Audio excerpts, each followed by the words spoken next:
Welcome to the Roar Mindset, Leading Through Chaos. I'm Peter Brandenburger, and I help leaders embrace chaos to turn disruption into an advantage. Each episode brings stories and strategies to help you stop fighting disruption, lead with clarity, and thrive in uncertain times. Today, I'm joined by Delena Gutierrez, a leader who has firsthand experience of an approach to work called Deliberately Developmental Organization, or DDO, where development is an integral part of everyday work. Delena and I met in our coaching program a few years ago. She's a certified coach with 17 years of corporate leadership experience, including senior and executive roles, leading teams through growth and transition. She's seen up close what it takes to lead with honesty and intention, including her time inside a DDO. Delena now helps leaders rethink their approach so both people and organizations can thrive. When we first discussed DDOs and how she was able to experience it early in her career, I admit I was jealous. Not many people are part of an organization that makes personal growth appreciated and the norm. In this episode, we talk about what happens when growth becomes part of the job itself, how teams learn to slow down and share development openly, and move past hesitation to build trust and efficiency. We talk about relationships, courage, and self-compassion. Enjoy.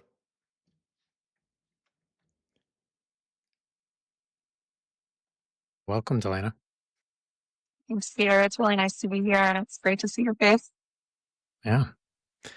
It's always good to connect with you and help people see what you've been through, because it's always, I think when we met, it was wonderful to hear about your experiences, and I think I share with you, but with others, I was jealous about your experience that you had at companies. And the more we talked about it and the more you turned me on to some of these ideas, including the Deliberately Developmental Organization, or DDO. It was great to hear that and to kind of take that in as part of a goal or a mantra to help other teams achieve that.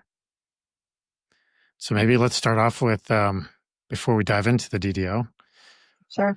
just a little bit about where you are, and as a check-in, what matters most to you these days? Yeah, first I'll say I appreciated your curiosity around it. It was pretty early in my career when I had the opportunity to work for a DDO, or Deliberately Developmental Organization. I don't think I knew the value or the impact at that time that it would have on my life. Profound. And so, yeah, it's been really cool to just kind of reminisce about that time and dissect, what I learned, and how it still shows up with me today. And to answer your question about what is mattering to me most right now, it's probably connected to maybe some maybe important, I want to say, milestones in my life, or I don't know if they're milestones. Anniversaries is probably the better word. It's been a little over a year since I lost my 3-year-old mini Cynana to a rare genetic condition. And in a couple of months, I'm also going to be celebrating like the 18-year anniversary of my relationship, which also happens to be the birthday of my niece. So life is super bittersweet in that way. And pointing me to what matters most is my relationships, my connection with my family, with my friends, with my partner, with my colleagues, with my dog, and with myself. Just how am I at this point in midlife, really? Kind of putting that front and center and having it be like what leads me. Because it hasn't always. My relationships, right? Like you go through periods of life where you're climbing maybe a corporate ladder or working towards a big achievement, which I'm so grateful that I have those phases. I'm grateful for those phases now too. Yeah. Well, since we've gotten to know each other a little bit, I know how both of those things have really impacted you. Both those relationships you mentioned, your niece and with your partner. Bittersweet sounds like a great summary of that. Yeah, to contemplate life and death and evolution, and having that just be really crisply important to me. Knowing like I'm going to die, you're going to die. Like what's really important. And then also now I'm like celebrating an 18-year partnership, and to be able to do that with my partner, he, to grow and evolve together through the ups and the downs, and what it really means to to be connected for that long. I know you've been married for a long time, so you get it. Hmm. Yeah, it's a significant anniversary. Serendipitous that it's also around the time that I'm like really just prioritizing my connections with people. Yeah. Yeah, that's great. Yeah, the life and death that you talked about reminds me. Um, Somebody I was just listening to talked about on a headstone. There's your birth and your death, and it's the little dash in between, and that's really what life and experience is all about, like the little dash. And it's just kind of a way of thinking about how do you expand all of that to a different perspective than what it is. Yeah, it doesn't really encompass it all, does it? There's so much more beyond what can be just seen or observed. Yeah, and that actually comes through in the DDO that I worked at too. Um, what what can what is the so much more that can't be seen or observed, Mhm. and um, how do we uncover it and use it to strengthen like ourself, our core, and our relationships Yeah. at work, which is not um, the norm, maybe. Yeah, I think you're right. I mean, DDO is all about relationships, but maybe before we dive into it, can you just maybe give a little primer about what is a Sure. DDO and kind of what is the philosophy maybe Yeah, behind it and the mindset? absolutely. So it's a term coined by a Harvard professor and psychologist, Dr. Robert Keegan. He's written a couple of books, one of them being Immunity to Change, about facilitating change, and another being an everyone culture, how to become a deliberately developmental organization. And this book that he wrote included kind of a profile on a couple of different companies. And one of those companies I worked for 5 years. So I had the opportunity to uh, connect with Dr. Robert Keegan as he worked with the leadership of the organization to develop an approach to work where people development is a part of the business strategy and daily operations. So a lot of companies might approach like people development, learning, coaching, feedback as something you do extra on top of all the things you have to do to ensure profitability. And a DDO takes the stance that profitability and people development are the dual bottom line. If we're working towards both at the same time, not at the expense of one or the other.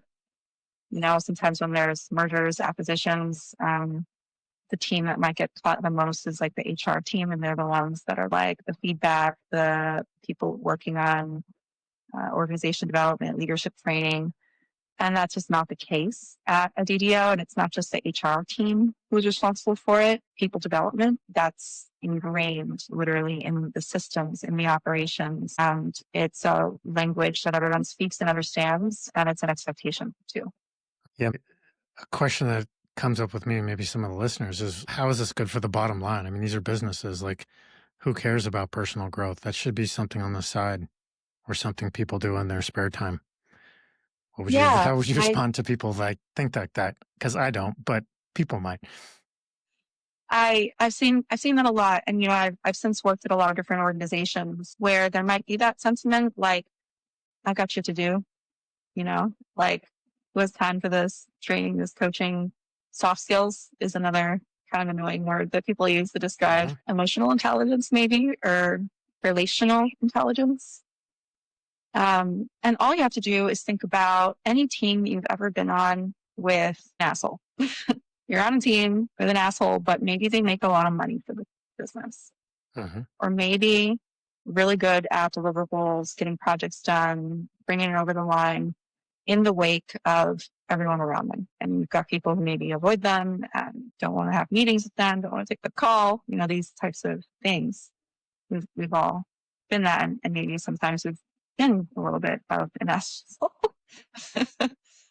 But in a deliberately developmental organization, there is a requirement to treat everyone with a certain level of respect, to come at work with collaboration.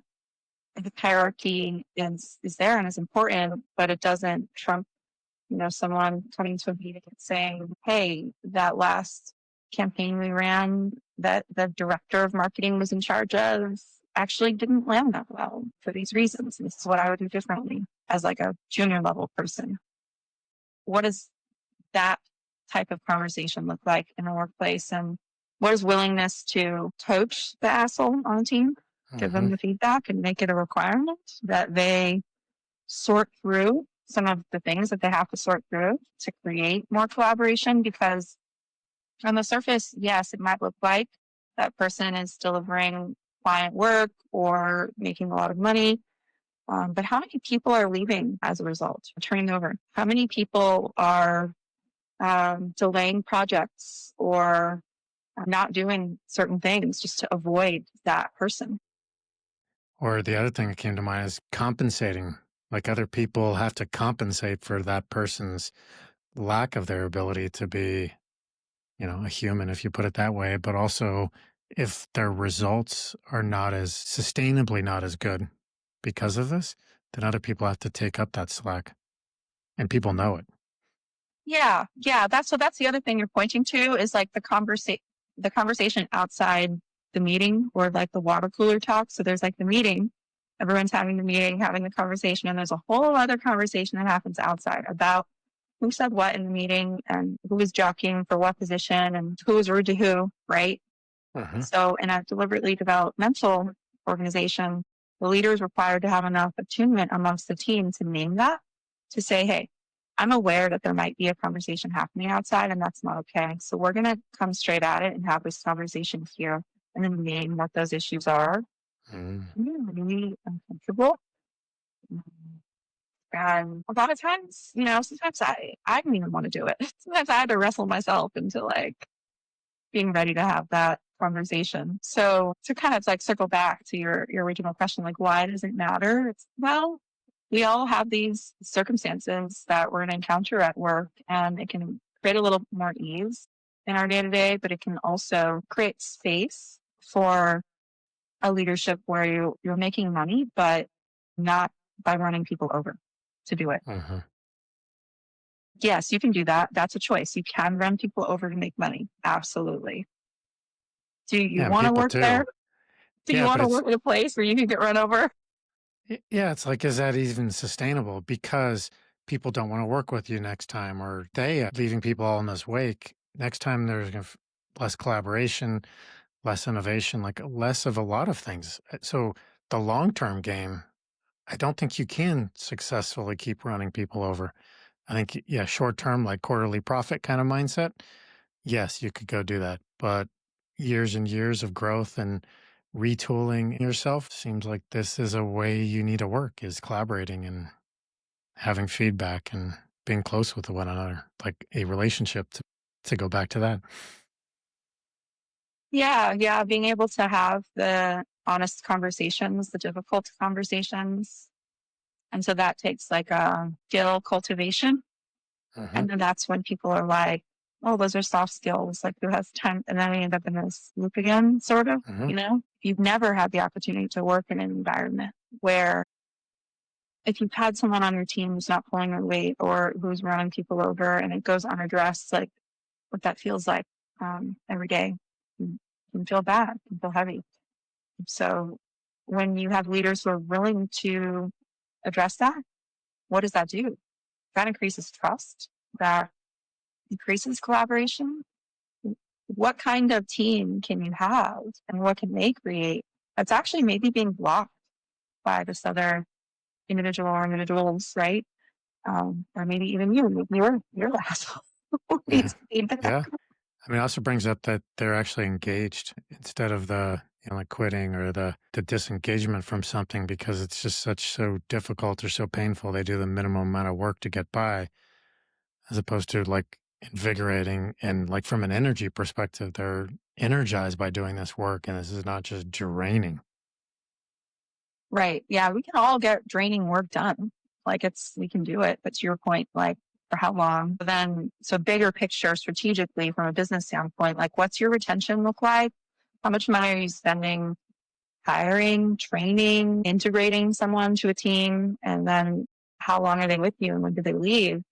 It's a huge expense. And I have the opportunity now to support organizations by running surveys. And I find that That's one of the top things that make people want to leave work, right? Is those difficult types of relationships. So if you can address those, you're actually addressing long-term retention, and all the money that you spend, hiring, training can be profit or go back into other investment. Yeah, my experience too, or my understanding is that when there's that problem, especially if it's their boss or their manager, like that's even more difficult to be in. And if you can't have a relationship where there's actually feedback and conversation going on about understanding both perspectives, a real true kind of engaged listening with curiosity and understanding each other's perspective, that's a major reason to leave. And I mean, I would advise people to leave, to be honest. Right. And so that actually makes me think of something that we used to say at the DDO, like when we were recruiting people, is this might not be the place for you because we work in a certain way. This is the way we work. Read this article, check out this book about how we work, and then decide, like, is this something you want to sign up for? Because it's not for everyone. That doesn't mean there's like a value assessment that I'm bringing, like, oh, good or bad. But it's more around like, where are you at in your life and what do you want to sign up for? Because working at a DDO means that there's going to be maybe some blind spots brought to your attention that are hard to see, some personal things that you might have to work on, like that you think have nothing to do with your work. There's work, and then there's my personal life. And if it were only that simple, it'd be like, there's my brain and then there's my heart. Well, it's all in the same body, Yep. Can't separate it. despite efforts. Yeah. Yeah. That's interesting to kind of have an enrollment process like, hey, this is what we do. And if you're committed and enrolled, like, great. But if not, that's fine too. But it's acknowledgement or recognition of that there could be a disconnect between how somebody wants to experience work and how they're gonna experience it at that company at least. Yeah, and there's also this piece around continuing to check if it's still working and helping leaders understand that you're not out to control people to say, oh, you have to work in this way. Um, you're not out to force people to work on their personal life, and even if you know it's impacting the work. What you can do as a leader is require certain behaviors, not beliefs, but require certain behaviors and actions that might rest on certain values like honest communication or courage, or integrity. So you make the requirement of the action clear. Like, for example, we're going to have meetings where no one yells, period. Because that happens in some workplaces, right? And then what do you do when somebody yells, right? How do you approach that, handle that, coach that, and reset the requirement? Yeah, it reminds me of like container setting, like just understanding, how are we going to show up together and having a common understanding of that? And I say common understanding, not just words on a paper, but, oh, this is how it actually works in the real world and or in a meeting or like the yelling piece. Like, okay, because people's definition of yelling could be different. Definitely culturally, there's different expectations. So what does that mean? And how does it affect other people? I think is like underneath there and understanding that it's kind of a container setting exercise. Yeah, there's like rules to the game, sort of. It's like, what are the rules about how we're going to engage? And in a DDO, instead of there being like one referee, like everyone is actually expected to be the referee. So if you've got your CEO raising their voice in a meeting, it would be absolutely okay if your most junior role person spoke up and said something like, "Hey, I noticed that there's been a tone shift. Um, can we take a beat and take a moment? I've seen that happen." Mhm. And that could be like kind of wild to like, that's never going to happen where I work. Yeah, right. Get your head off or you lose your job. So it's not like I'm saying, oh, go out and do this with no regard to your job security, because the truth is for some organizations, like, just won't, there won't be alignment in that way. Right. Yeah. And, and then it's a choice. Like, do I want to be here? Hmm. And that's hard. Yeah. I like because we've talked through like if I put it maybe in sequential order of joining, you're told up front of how it's going to be and kind of asked to evaluate if you would work in this culture. And then you come in and you actually see it. And Sounds like there's a lot of role modeling. So you can kind of get integrated into it from that perspective. And you see this happening. And then um, I assume the openness, or maybe you can talk about how the openness to share feedback or to receive feedback, is developed. How does that work? How does like Yeah. if you're not sharing at the water cooler, where is this actually happening? In the DDO, I saw it come up in different ways. Like there were some people who'd been there a really long time, 10, 15, 20 years. And then there were people who were maybe, let's say a more senior leader brought in at a higher level who has a full career behind them, right? And they're used to maybe a more hierarchical approach. So they might be in a meeting and then they might have a junior person question them publicly. And then they might get offended publicly. And then there might be a conversation afterwards, like, don't question me in meetings like that. And then there's conversations that happen to say, oh, actually, that's okay and that's encouraged. And so publicly, if we get a question like that, what happens is other leaders will say, thank you very much. I really appreciate you bringing that to our attention. It's something we need to look at and something we need to talk about, even though it's difficult. Huh. And making that shift comes back to like ego management. Where's my ego in this story? And you do that the whole process with like support and a deep understanding and investment that it's not about territory or ego, but it's about the outcome. Like, did this Hmm. junior person's question support the outcome? And in this case, Probably. business outcome. Yeah. Yeah. Yeah. Business outcome. Exactly. Mm-hmm. So it's kind of the grounding force is, hey, is this still supportive as opposed to, nitpicking or I guess just get purely personal. Yeah. Can I see the value in this question or this feedback, even though I don't like it because I'm not used to being questioned at my level or in my role? Uh-huh. And then next time, how am I actually going to open it up to make it safe for people to keep doing that, even though I find it annoying and uncomfortable? Yeah, and maybe share a little bit more about how much of this is public versus private, like in meetings or in open spaces versus private, and kind of related to that because I know we've talked about it. Is how are these things that you're working on? Um, Yeah. So in the book, there's three different organizations, and one organization is pretty interesting in that they recorded every single conversation and everyone could hear everything that's said about everyone. That is pretty transparent. That's not the experience I had, but that exists out in the world. But at the organization I was at, private conversations, of course, and public ones.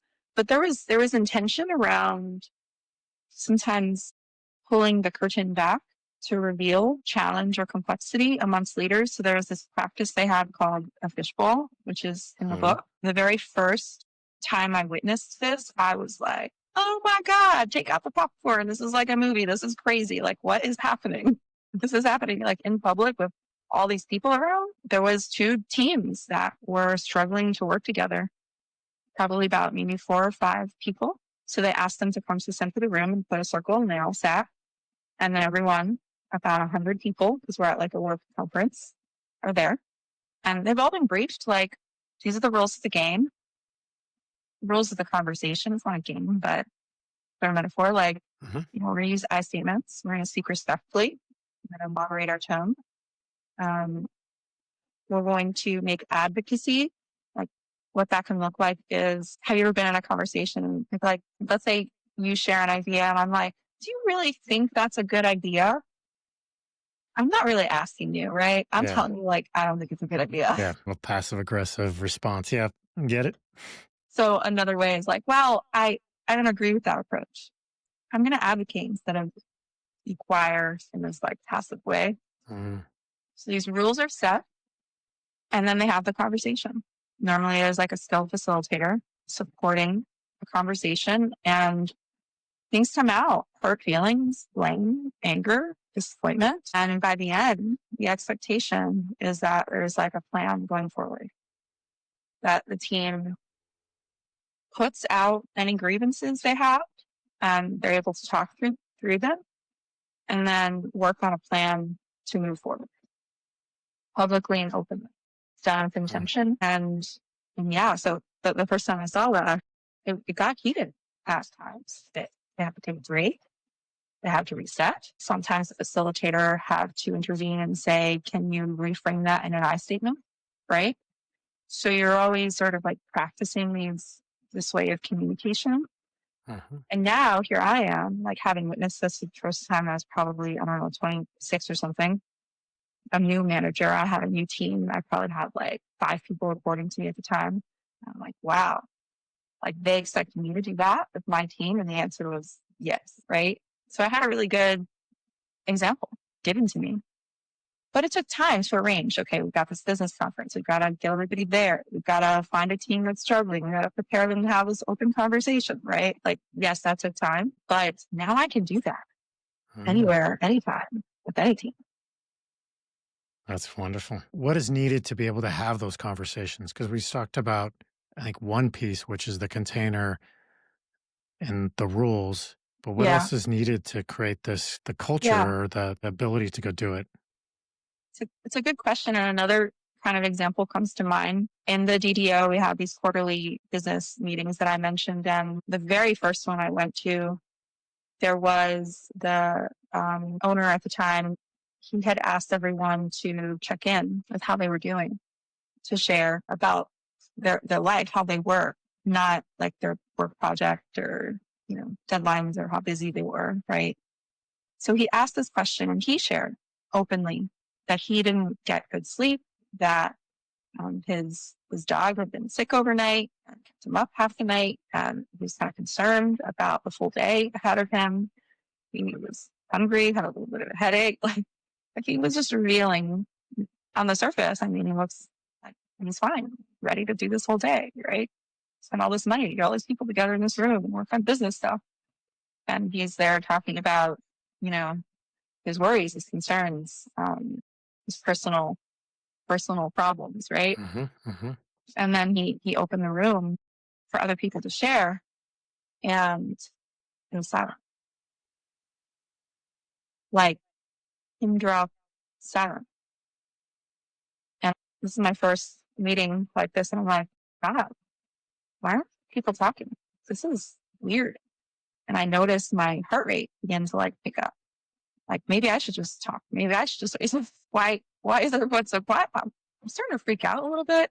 And then I'm counting like how many people in the room. Oh my God, there's like 100 people here. How much is this costing them?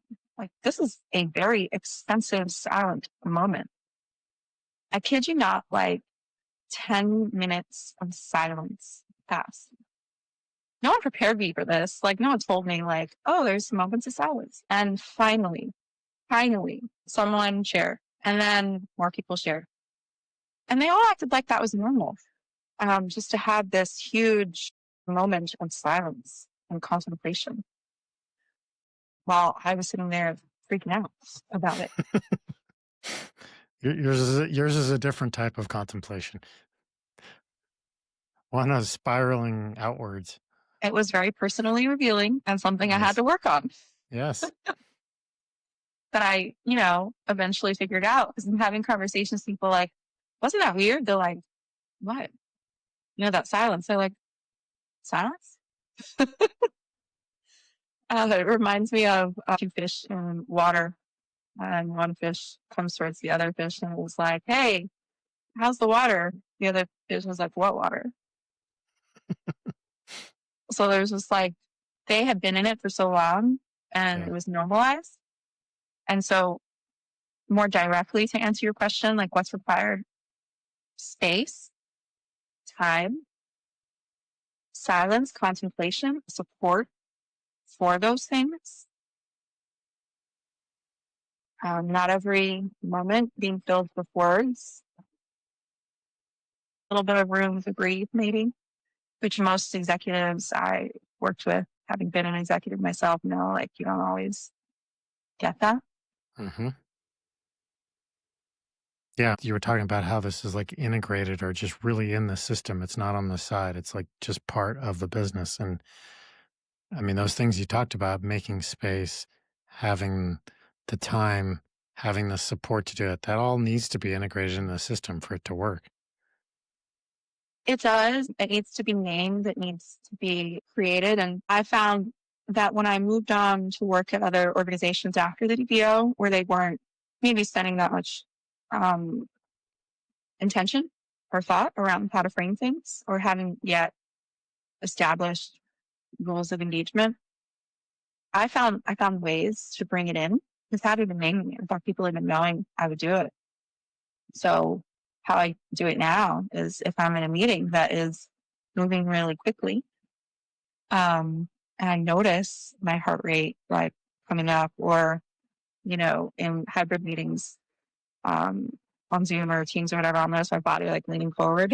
Like, I'm like, what are my cues? And then I'm like, okay, we gotta slow it down a little bit. So I'll name it and I'll say, I want to slow things down a little bit.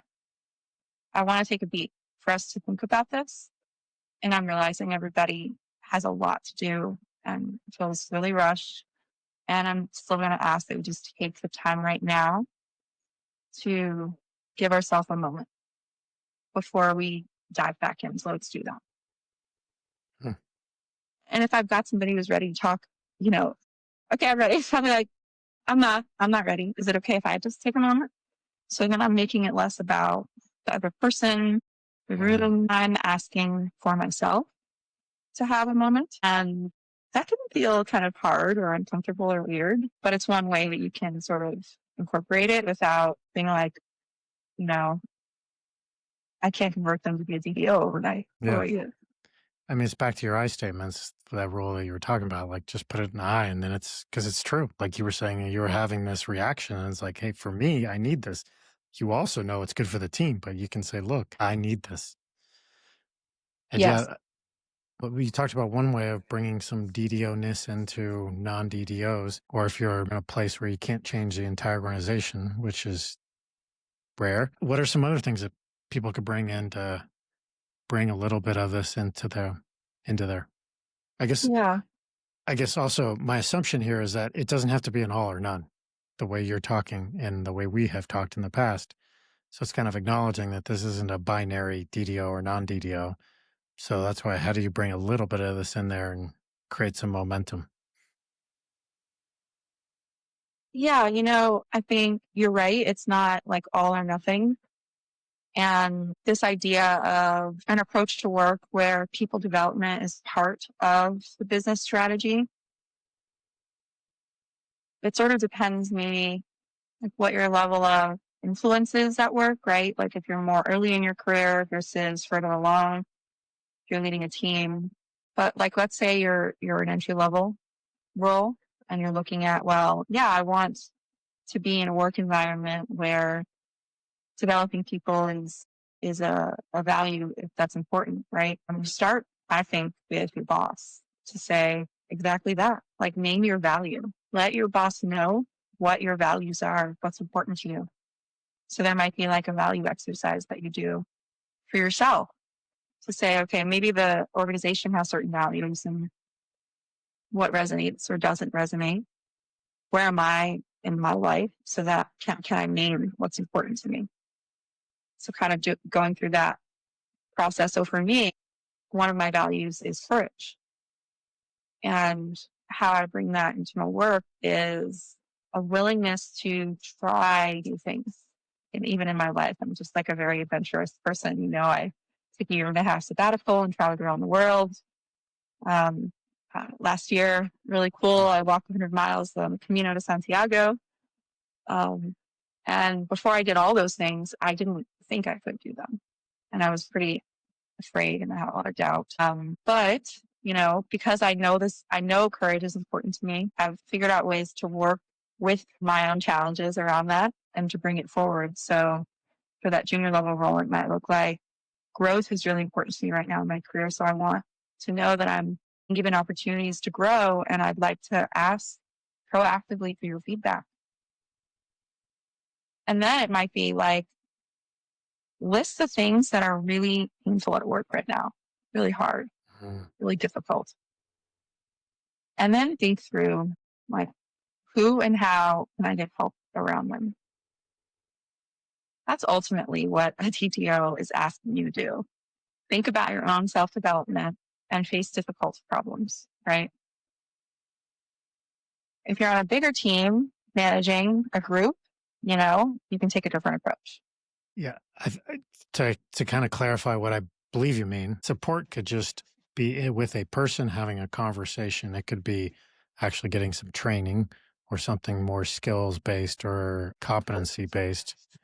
But it's also asking people to remind them of what they're working on. So if they always speak up first in a meeting, and if that's what they share with people about doing it, you can ask me not to speak at the beginning. Support can be, it's a pretty broad sense, I believe, what you're meaning. Yeah, exactly. That's a good example. And another way that I have actually brought in a DDO way of being into organizations that might not intentionally take that approach, but might value, aspects of development. I will lead meetings and say, I'm really mindful of being inclusive to all voices. And so I know some people might have a natural inclination to speak more, while others might have an inclination to be more quiet and might need more time. And so for those people who speak more, I'm actually going to ask you to challenge yourself to maybe hold back a little, to make space and invite those who might not share as much, and for us to give intentional space for those who might not share more. And I'm just so you know, since I'm facilitating the meeting, I might invite different people at different times to talk, and I might ask others to hold just so that I can create a diverse conversation here. So now everybody's like, okay, now I got to think about how much I talk or don't talk and how I'm going to grow through this moment. Yeah. What's your engagement with the team or the group? Yeah, it's interesting because when you were talking about as a employee talking to your manager about what you want and your values, I just was working with a company and we were talking about their review cycle and we kind of flipped this around. And one of the first questions is what matters to you most these days? Like asking the employee to do a kind of a pre-thinking or about that before you have a conversation. And yeah, what's going well and what do I need to work on and how can the company help you or what support? It's probably more rare than you and I think that managers don't ask people, "Hey, what's going on in your life?" or "What matters to you?" or checking in some form or fashion. Yeah, it's tapping into like a genuine curiosity about the person in front of you amidst all of the things that you have to accomplish together. So you talked a little bit about the support, and that's it exactly. How can you, as a leader at every level, create a space or an opportunity for genuine connection and curiosity to come through so that even though you have to get all these things done, you're also giving each other that space and that time to have a genuine connection. Because Mm, what you can create when you have that connection might look really different than slogging through and not knowing anything about the person that you're on team with for years. yeah. Yeah. What also came up for me is so you have this DDO up and running or parts of it, and then something happens to totally disrupt the team. Some new chaos comes in. Since you've been in DDOs and not in DDOs, how have you seen the ability of a team to deal or pivot with the resulting transition? Yeah, that's a really good question. One thing I haven't mentioned is when I was in the DDO, it was actually in healthcare and I was in an executive leadership role. And there was a lot of death and dying in the healthcare environment. So there was often maybe a sense of a little bit of chaos. And here we are trying to bring in this business model to healthcare. For anybody who's ever worked in healthcare, there's a certain way of doing business. There are laws, there's processes, there's licenses at stake, lives at stake. Right? So experimenting and creating space can feel almost dangerous in a way. Mm, You have to figure out how a team feels about something. And you can only do that through honest conversation. That's where you start. When I think back to those times, not assuming that I knew the answer, taking the time to understand like how people felt about change, whether it was one that I was intentionally initiating or one that was just a chaotic circumstantial change that sometimes we just don't have control of at work, right? Sometimes we can be like really intentional and other times it's, let's figure this out. So in either circumstance, just truly trying to understand how people feel about it, whether that's through conversation or surveys. When it comes to surveys, a very strong component for only surveying if we're going to share the results and take action. Otherwise, they don't matter to anyone and no one will take them. So just a little asterisk on that. But taking the time to understand how people really feel about it and then solving for that. Because could there be a business framework, how to manage through change, how to manage through chaos? Sure. Yes. And in that, somewhere is going to be actually understand what the problem is and from people in their own words so that you're solving for that. Because if you have an impression, like let's say AI right now, it's a big change for everyone, right? You could have an impression people don't want to use it, and you think they don't want to use it because it's just like, I don't know, getting a new cell phone, learning how to get annoying, right? But you take time to have conversations with folks, you survey them, really understand, and it turns out that there's actually an access issue in the system. In their job, there could be a whole bunch of reasons underneath that. Yeah. Right.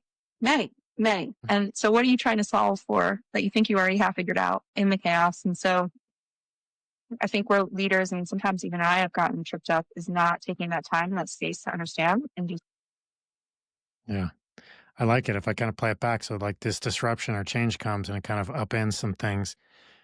You really listen to people through the relationships we've been talking about and really understanding what's like underneath their concerns, their pushbacks, or whatever their maybe first level feedback is. Like, I don't want to do AI.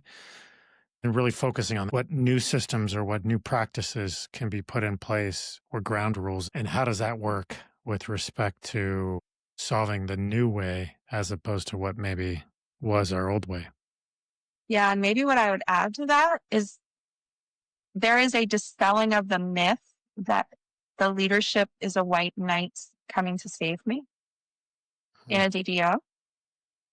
And what that means is the leaders have to admit fallibility and have some humility, especially when they don't know the answer, and that they don't task themselves with solving it on their own.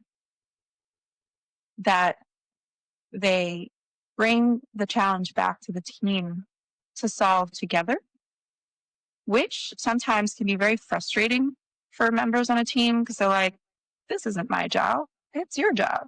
You're supposed to solve the problems. I'm not paid the big bucks. Some stuff I've heard and maybe may have thought once or twice. Yeah. But the solution that will be discovered through that sort of collaboration, it can feel like it can take more time. Like I'm in a hierarchical role. Like I don't have time for this. I know what the answer is. I'm just going to make the decision and move forward. And are you really going to move forward? Are you really going to make progress? How far is it going to go? Is it a Band-Aid? Does it get to the root? Maybe you can't even see the root. I think back to a hilarious example when I was working in healthcare. I was in a large facility and there was an on-site kitchen or restaurant, and some of the leaders were doing some shadow shifts with some of the employees to learn more about the employees and cultivate relationship and understanding the process. And so I'm an executive director, like with a staff uniform on, mopping the floor at 8:00 at night, doing the shadow shift, right? So that was an issue for some people, but okay, I won't go there. So I did that, right? And I knew that there was an issue with one of the machines leaking water, and I'd come to discover that the staff are like stuffing gloves in the hole to prevent water leaking from like a steam tray machine. And I asked them why, and they tell me the budget is low. And I'm like, that is not true. I manage the budget. It's not low. Like this can be fixed. So talk about a gap in understanding, a huge gap. And obviously there was a lot of work to be done to fix that, to change that. But the thing about it that I'm speaking to, I think, from a structure standpoint, is like releasing the ego, cultivating the relationship, listening, and then working with the team to solve, the challenge. Also the challenging of the assumption, because like in this case, the person who was shoving the glove in probably had the assumption that they didn't have budget. And it's like, instead of questioning or being curious about if that's true, it's just like, oh yeah, we're always under budget constraint or whatever led to their understanding of that and the lack of checking that understanding, or what evidence or grounding do you have for that assumption? Like, have you asked anybody? Like, no, I thought we didn't have money. Or this is how it's always been done, is the other Yes. thing. Like, oh, That's a like every popular other one. shift does this, so I just do it too. So I'm just following along, and it's like, you know, turning the crank without understanding where the heck that crank is even connected to anything or where it's headed.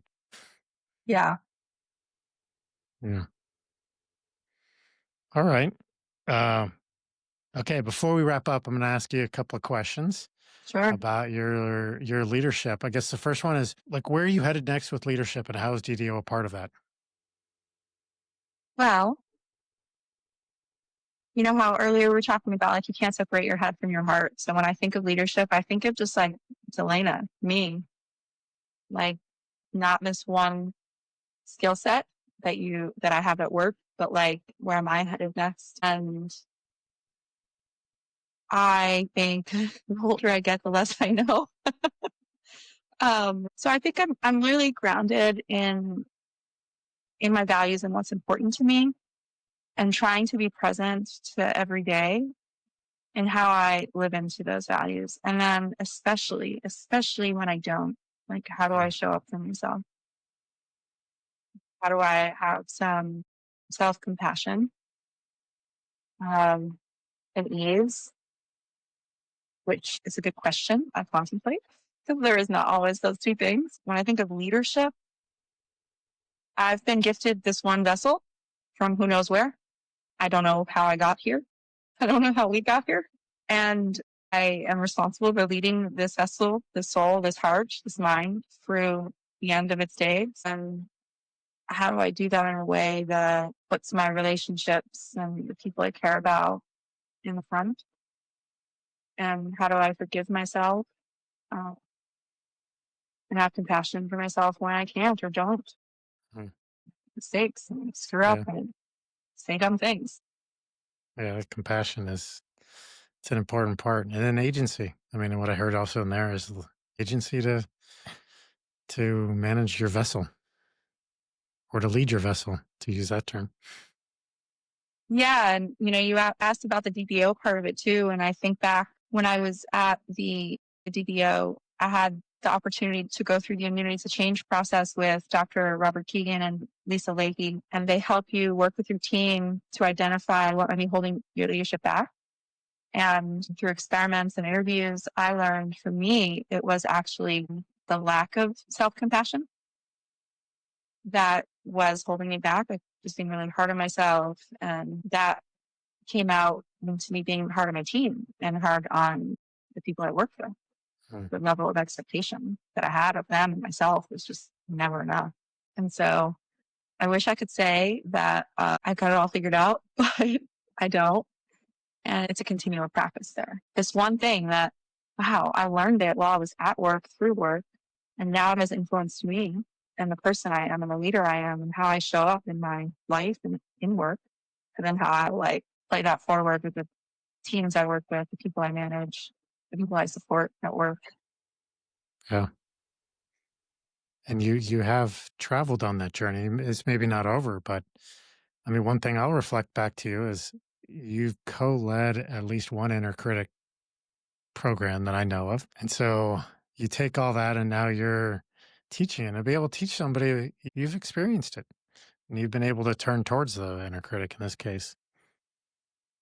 Yeah, I know I have. I can see progress from, 15 years ago, for sure. and there's just always more to be revealed. Yeah. I like the self-compassion. What is one word that describes your leadership mindset right now? I think it comes back to my value. And, you've asked me this question before, and I might have had a different answer then. And who knows, I might have a different answer in a month. But today, it's probably courage. I think it's really easy to say, like, relationships are the most important thing, but navigating the vicissitudes of life, the demands on my time and attention, my ambition, and sometimes lack of ambition. I mean, like less in the sense of like climbing a corporate ladder, but more in the sense of like personal growth. Yeah, managing all those things takes courage. And so I often find myself maybe afraid or anxious or nervous. I don't stamp it out. I've found ways to acknowledge it, honor it, receive its messages, work with it, and, make my way through. Yeah. I like the courage. Courage and self-compassion. Yeah. I mean, they meet right now. Yes. Well, thank you for joining today. It's been a Yeah. great conversation. Good I to really catch up. appreciate it. Thank you, Yeah. Peter. Thank you. Thanks for listening to Roar Mindset, Leading Through Chaos. Disruption isn't going away, but you can embrace it and turn it into an advantage. Until next time, stop fighting disruption, lead with clarity, and thrive in uncertain times.